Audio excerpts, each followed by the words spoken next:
भगवत गीता के नाम कुछ पल हर शाम चैनल में यह अनाम आवाज़ एक बार फिर आप सबों का स्वागत और अभिनंदन करती है।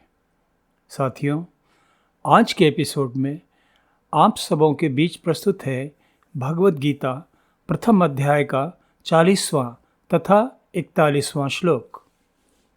कुल क्षये प्रणश्यन्ति कुल धर्माः सनातनाः धर्मे नष्टे कुलं कृत्स्नम् अधर्मोऽभिभवत्युत अधर्माभिभवात् कृष्ण प्रदुष्यन्ति कुले स्त्रियः स्त्रीषु दुष्टाशु वार्ष्णेय जायते वर्णशंकरः।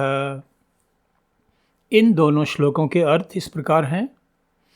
कुल के नाश से सनातन कुल धर्म नष्ट हो जाते हैं।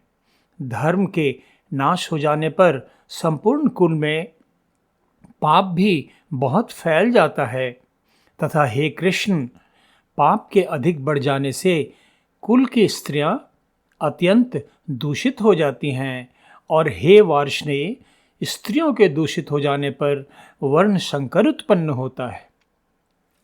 साथियों, यहाँ अर्जुन युद्ध से अपने विमुख होने संबंधी कारण श्री कृष्ण को बताते हुए कहता है कि इस युद्ध में तो उसे महाविनाश की संभावना नजर आ रही है। इससे अनेक श्रेष्ठ कुलों का क्षय अर्थात संपूर्ण नाश हो जाएगा।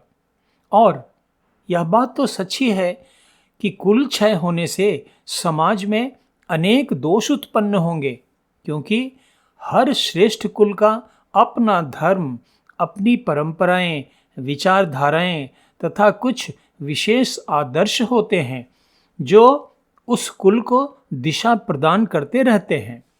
और श्रेष्ठ कुलों के आदर्शों तथा परंपराओं का ही तो पूरा समाज भी अनुसरण करता है। तो कुल के नाश होने से उन सभी मानवीय मूल्यों का भी नाश हो जाएगा और इससे कुल तथा अंततः समाज दिशाहीन होकर भ्रष्ट हो जाएगा। अर्जुन की यह चिंता तो निश्चय ही तर्कसंगत तथा उचित नजर आती है।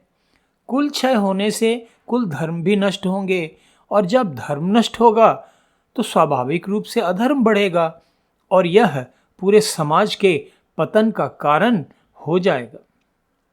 साथियों, धर्म क्या है? धर्म वह है जो मनुष्य की मानवीयता तथा उसमें छुपे देवत्व के विकास में सहायक होता है, आत्म उत्थान की दिशा में प्रेरणा प्रदान करता है। मनुष्य के विकास के तो अनेक क्षेत्र हैं, किंतु सबसे अधिक महत्वपूर्ण होता है मनुष्य का मानसिक विकास। भगवत गीता तो ब्रह्म विद्या तथा योग शास्त्र का दैवी ज्ञान है। योग शास्त्र अर्थात योग का वास्तविक लक्ष्य तो मनुष्य की मानसिक चेतना का विकास ही है। क्यों कि चेतना के विकास के बाद ही तो मनुष्य अपने भीतर छुपे अनेक सूक्ष्म आयामों को जान पाता है, समझ पाता है और इन आयामों की जागृति से मानवीय आत्मोत्थान का कारण उत्पन्न होता है। इससे मनुष्य का लौकिक अर्थात सांसारिक जीवन तो श्रेष्ठ बनता ही है, साथ ही साथ उसका पारलौकिक जीवन भी उत्थान की ओर अग्रसर होने लगता है और इसकी परिणति आत्मा और परमात्मा के मिलन के रूप में होती है, जो मानव जीवन का चरम लक्ष्य बताया गया है। साथियों, यही तो हमारे भारत का सनातन धर्म है, जिसकी उदात्तता बहुजन सुखाय, बहुजन हिताय तथा वसुधैव कुटुंबकम जैसे महान आदर्शों से प्रकट होती है। साथियों, इस प्रकार हम पाते हैं कि अर्जुन इस बात से चिंतित है कि इस महायुद्ध, जिसमें दोनों पक्षों की ओर से एक से बढ़कर एक महाबली योद्धा शामिल हैं, की परिणति तो महाविनाश के रूप में होनी निश्चित आ रही है। इस युद्ध में तो समाज को दिशा प्रदान करने वाले सभी लोग मारे जाएंगे।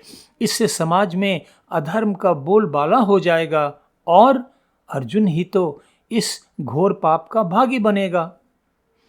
युद्ध से विमुख होने के तर्क को और अधिक प्रभावी बनाने के लिए अर्जुन श्री कृष्ण को कहता है कि युद्ध में सभी पुरुषों के मारे जाने से उनके कुल की स्त्रियां दूषित हो जाएंगी, भ्रष्ट हो जाएंगी और उन कुलों में वर्ण संकर संतान उत्पन्न होंगे जो अंततः समाज के पतन का कारण बनेंगे। इस प्रकार हम पाते हैं कि अर्जुन अपनी अनेक तरह की मनोव्यथाओं तथा द्वंद्वों को योगेश्वर श्री कृष्ण के समक्ष प्रस्तुत कर रहा है ताकि वे इस कठिन परिस्थिति में उसे मार्गदर्शन प्रदान कर सकें। साथियों, हम जैसे साधारण मनुष्य भगवत गीता के इस प्रसंग से क्या मार्गदर्शन प्राप्त कर सकते हैं? मुझे तो बस एक ही बात नजर आती है। जब जब हम अपने अपने जीवन के संघर्षों में उत्पन्न होने वाली किसी भी विपरीत परिस्थिति से अत्यधिक घबरा जाते हैं, विचलित हो जाते हैं, तो हमारे मन में अनेक प्रकार की शंकाएं, अनेक प्रकार के उल्टे विचार उत्पन्न होने लगते हैं जो हमारे संकल्प को, हमारी मानसिक शक्ति को, हमारी दृढ़ता को कमजोर बना देते हैं।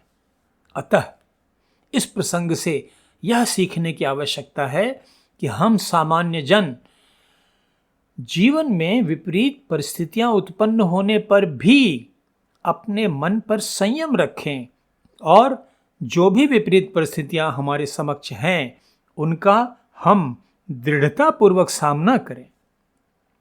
साथियों, इसी के साथ आज का यह एपिसोड अब यहीं समाप्त करते हैं। भगवत गीता प्रथम अध्याय के 42वें तथा 43वें श्लोक के अर्थ तथा व्याख्या के साथ कल फिर आप सबों के बीच उपस्थित होऊंगा।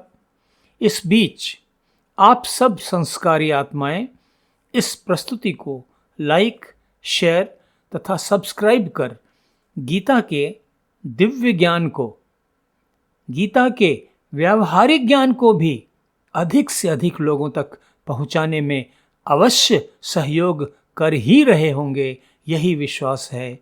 धन्यवाद। नमस्कार।